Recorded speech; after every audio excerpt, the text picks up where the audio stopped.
Well, hello, model car fans. Welcome to the Muscle Car Modeler. My name is Raul, and this week I'm going to do a kit comparison here of this 67 Impala kit. Although it's, whether or not it's an Impala or not is a whole nother story, and we'll dive into that for just a little bit here. But as you know, round two is cloning and reissuing kits that have only been issued once. This is actually not a new thing, and this is one of the examples. Now, I don't know, which one might be the actual first one that where they had did a blank canvas, all new tool of a subject that they've done before. This one is the original from 1967, and this is from 1997. So this was 30 years later. They did this one, and it's kind of funny to think that this kit is now getting closer to 25 years old, 30 years old itself. So, but a very rare car. Especially when you think about what it is and if you know the options of the car. So briefly, in 67, Chevrolet made 649,000 Impalas of all body styles, 2-door, 4 doors, a wagon, everything. But the Super Sport option was an option, but it was a trim option on the Impala in 67.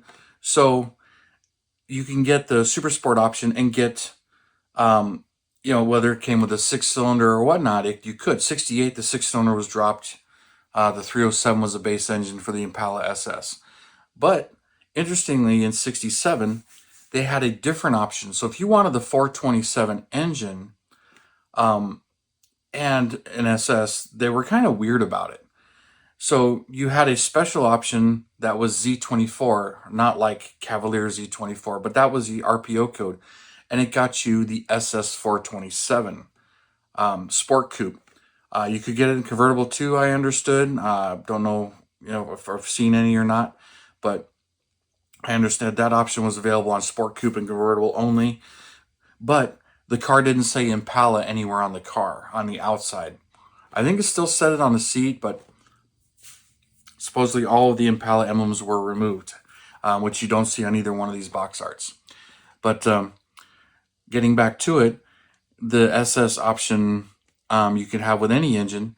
And interestingly, the 427 was available in the Impala separately. So you could get an Impala with the 427 engine and no SS. But if you wanted an SS 427, they had a special code for it.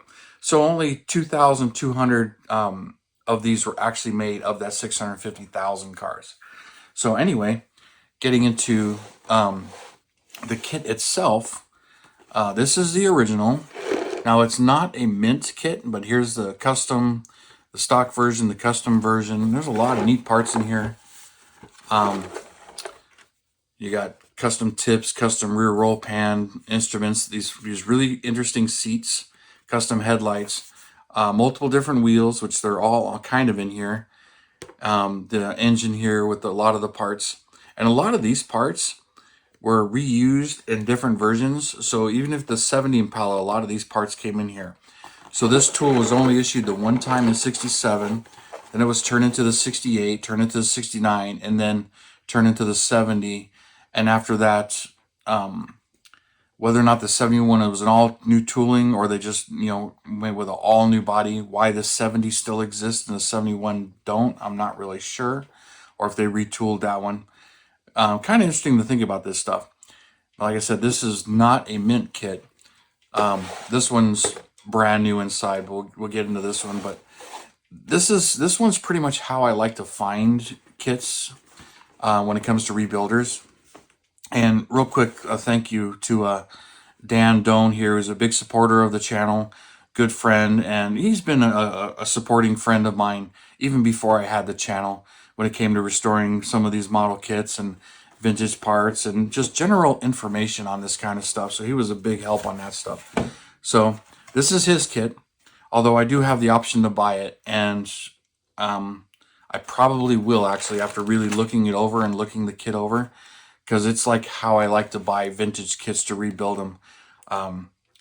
This one really is somewhat started kit, but it's really not started. It's just about everything is still on the tree. Some parts have fallen off. A few things have been done. but we'll get into that. So first we'll start with the body here, which it's been spray painted. I mean, it's painted. Really nice metallic, but not the greatest coverage. I would strip this off. He said he was kind of hesitant about stripping it off, but that's why he hasn't done anything with it. But he's had it a very long time. So so here's the body, and it's just popped together here. There are locating pins in the very back here that hold it together, that help put it together and make it a nice model to build as far as chassis and detail go. For a kit from '67, it's pretty nice. Got an interior tub here with the pedals molded in, clutch pedal, decent engraving on the door panels, no back seat. That's a separate part. And here's the sports roof glass. Pretty nice, really clean. A couple of scratches, which is not a big surprise on a kit from this vintage, but really easy to clean up, pretty thick and everything. So, like I said, kind of like how I like to buy them. Here's the body. A couple of dimples, which are really common on these, where the pegs are. And like I said, it's got rocker moldings. All the moldings are here. The 427 emblem is right there. Regular Impalas would have the Impala logo here, but and then Super Sport over here or something. But this one doesn't have any of that. Got the Chevrolet logo on the trunk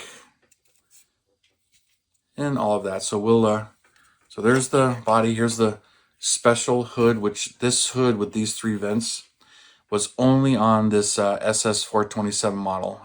All the rest of the Impalas did not get this hood. So very unique hood, only for this particular car. Here's the instructions. One thing I don't have are decals. So we'll go over these real quick. So there's the big block engine, headers, stock exhaust, the dual snorkel air cleaner, the tri-carb setup with the air cleaners. And I believe that's in the 70 as well, stayed in the kit, in the tooling all the way to then. And we've got the chassis, the stock exhaust, stock mufflers, custom pipes, interesting custom pipes there, all of the rear suspension, cross member, all the different wheel options, stock, that says racing, and then you got chrome reverse, and then radar wheel, it says. Here's the interior with all these funky bucket seats. There's 4 of these in here. There's the back seat bench, console, shifter, steering column, dash with a chrome insert. I'll show you all of that. Then, the body assembly, all the stock body stuff. And then here's all the custom body stuff and custom body mods. So pretty basic instructions. Here's all the headlights, which I kind of like this grille. I'll show you the grille without the headlights, but the headlights are in there, turn signals are in there, bumper guards, and all this stuff's optional. They had a lot of custom stuff in these kits back then.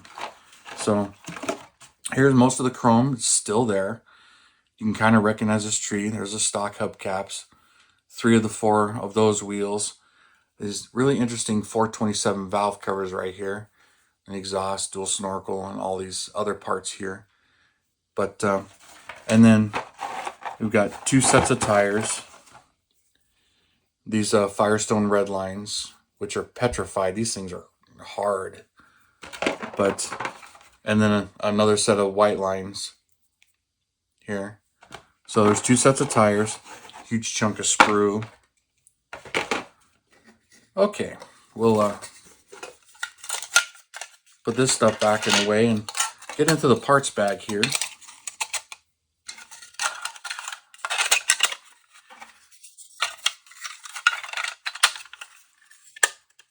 There we go. And it's really nice chrome, but I usually like to re-chrome, get this stuff redone. So let's open this up, spread this out here. Some of the stuff is on tree, some of it isn't. Try and get it all out without making too much of a mess. So we'll get it closer to me where I can see it, and then we'll go over it. Here's one tree that all that's left on it is the steering wheel, but that's the stock steering wheel. It's one of the hard things to find a lot of times with some of these vintage kits when you're restoring them. We got one tree with just one wheel back still on it. All right, here's the custom seats with the 4 bases, the 4 bottoms with seat belts, the seat backs, and the actual buckets, which is really cool. Some of the custom parts they had in these are really cool, which is why a lot of them, when I find built-ups, usually have all the custom stuff in it. There's a firewall with a lot of detail, surprisingly, for this time period. The stock intake, stock exhaust manifolds, heads, radiator support, with a lot of wiring. I mean, look at the amount of wiring that's actually molded in this. Separate springs, shocks, drive shaft. So, pretty well detailed for a 1967 kit.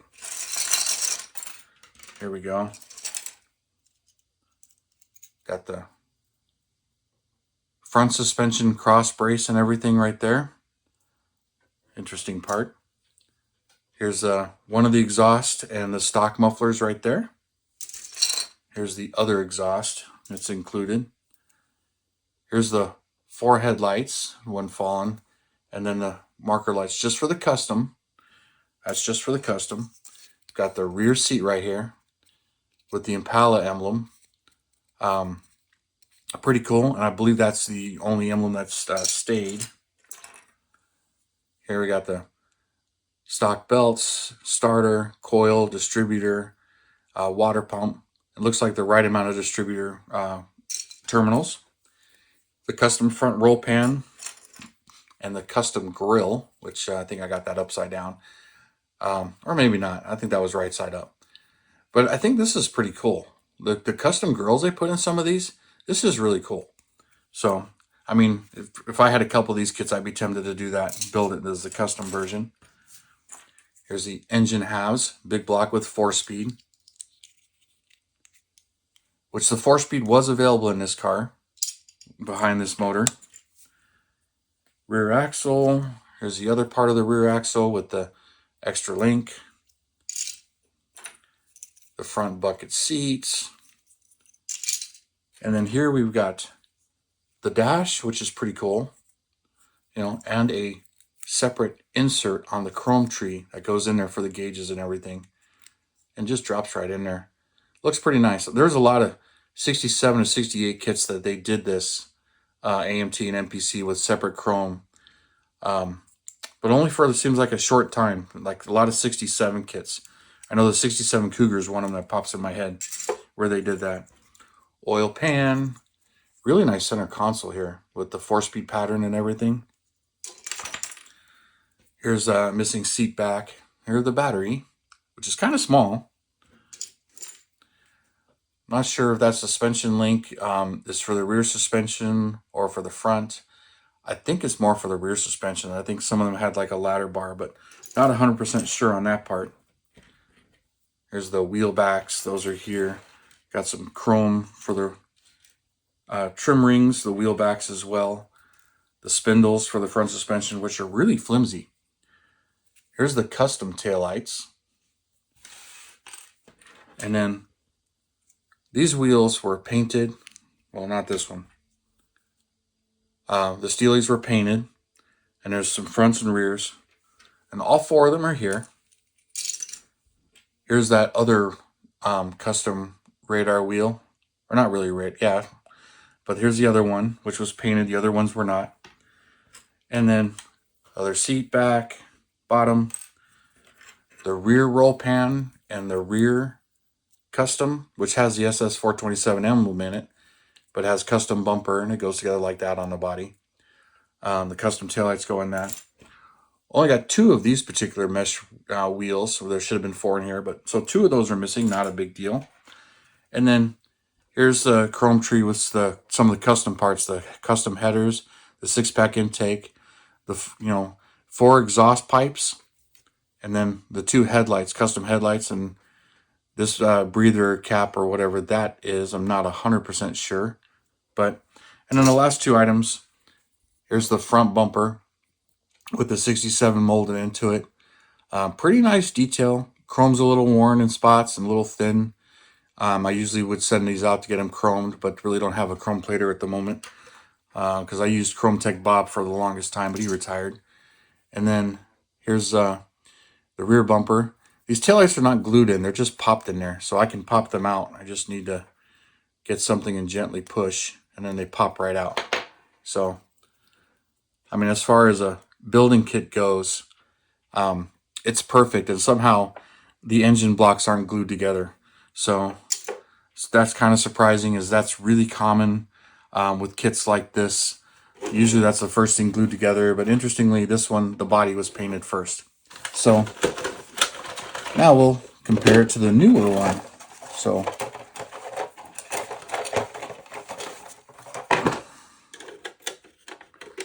and I love these stock hubcaps right there, if I didn't get a good real close-up shot to these SS ones.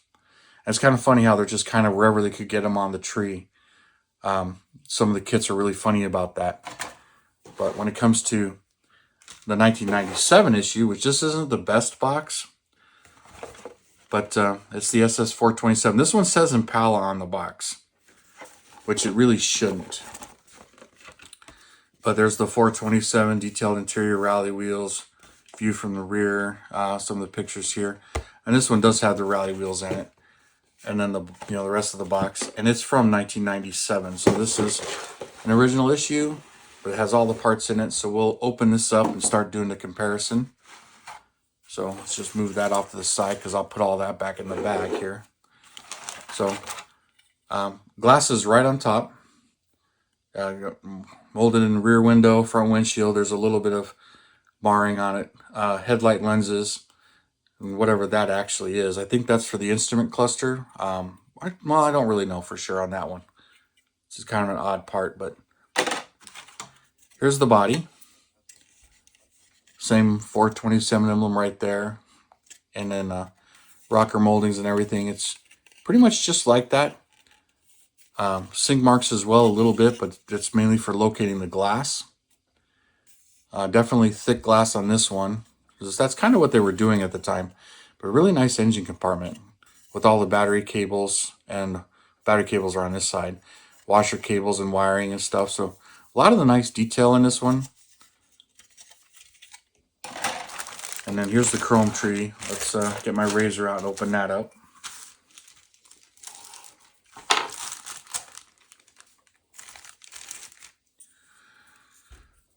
So there we've got the console, chrome on the front of the hood, shifter, and then the 4 rally wheels, front and rear bumper, wipers, inside rear view mirror, that's for the seat, and then the hood insert, all separate pieces.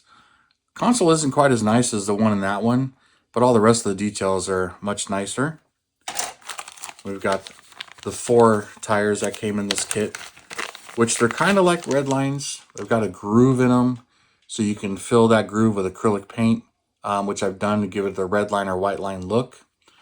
But I kind of like some of the Model Haus tires that are available instead. And let's get to these contents. Oh, and here's the instructions. Of course, the taillight lenses. All right, let's move this off to the side.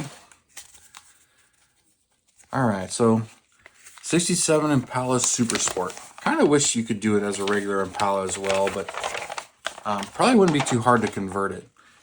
But there's the motor and the instructions there, and all the callouts and paint. Separate frame, all the suspension, rear axle, all the links and stuff. Drive shaft, separate floor pan with the molded in detail. And all of the, here as you build the entire tub, all separate door panels and stuff. Much more modern tooling and all of that. Now on the other side, of course, the exhaust, building all of the body, all of the lights, and tires, mounting them, and all the typical stuff and instructions. Oh, they actually give you, so this says 76,000 Impala Super Sports sold, and only 2124 went equipped with the SS 427 option package. So out of 650,000 all Impalas period, 76,000 of them were Impala Super Sports. That was one of the numbers I couldn't quite remember. But I did remember it was a separate. There were 2 separate packages, believe it or not.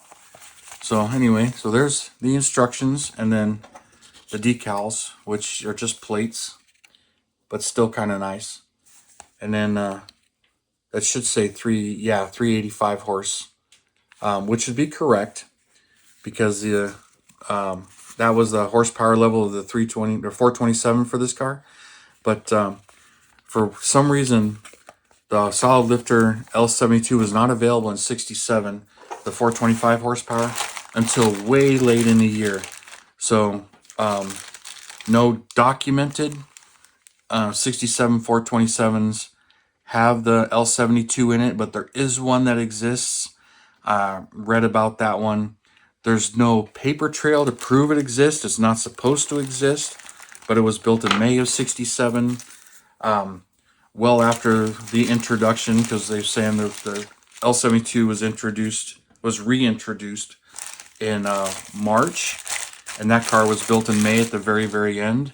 It just doesn't have the protecto plate or any of the actual documentation, but the motor is stamped, the VIN number, and the guy has owned it since the 80s, before people were faking cars like this, because it wasn't a known or valuable car at the time. Anyway, veering off there. Here's the chassis pan with the molded in carpet and everything. I kind of like them like this. They make it a lot easier to detail and everything. Molded in gas tank. So there's that. Here's the back seat and package tray and the door cards, door panels. All nice looking stuff here. So definitely higher detail. Here's that separate frame. Now this particular kit was retooled into the Supernatural car, which I'll throw the box art up. I haven't bought that one to keep. I ended up with 2, but sold them both to friends that were looking for them later on. So here's the exhaust, the drive shaft, the rear axle, 12 bolt looks like, and pretty nicely detailed. Where that one's kind of a generic looking rear end compared to this one. Then we've got the wheel backs with the drum brake detail. These are the retainers for the wheels. It looks like this has caliper detail in them a little bit. Then you got the seats, the front seats there. And here we've got a really nice engine, especially if you leave the valve covers off and you want rockers to show. It's kind of cool details here. Hoses, more of a modern battery, today's style battery. But starter, water pump, alternator with a bracket, not floating. Brake master cylinder, fan, shroud, firewall with some nice detail in it. Radiator support and radiator. The engine and manual tranny. And pretty nice radiator. And then the nice dash. Be pretty easy to detail that out, especially when it's got the hanging pedals and everything. I don't know if the gas pedal broke off of this one. I don't see a spot for it. Actually might have been molded in the floor. I didn't notice that. It is molded into the floor. Okay, so that's not broken. And this tooled back in the ERTL days. But all right, and you got the rest of the exhaust, heater hoses, which is a nice touch and missing from many model kits. The single snorkel, stock, steering wheel, intake, all more of the suspension arms, springs, carburetor, distributor with the right number of wires, and front spindles and stuff, and shocks. And then here's the hood. Got some under hood detail with the insulation and everything. All the suspension here. Flip it over and show the rest of it here. So it's some pretty nice stuff. I've seen some built-ups of this really, really nicely done. And I managed to collect all of the Impalas for me from 58 all the way till 70. I have at least one of every year kit-wise. Don't have an annual 67. I do have an annual 68 and 69 because there really isn't any modern kits of those. So I'm really tempted to pick this one up off of Dan because he gave me an offer that's really nice, especially for what this kit is as far as shape and everything goes. So I'm really leaning towards doing that myself. But we'll conclude this here and But these are some pretty nice kits, and a really interesting comparison when you compare the two kits and even the size. They're pretty much the same size dimensionally and everything. So that's quite interesting. And there was a convertible version of this. I'd be jumping all over this if it was the convertible version, model kit wise. But I just don't know how many convertibles were actually made with this 427 SS package, the Z24. But anyway, thank you guys for tuning in, subscribing, and all your comments. I really do appreciate it. And you guys, you have a wonderful weekend, and I will see you next time.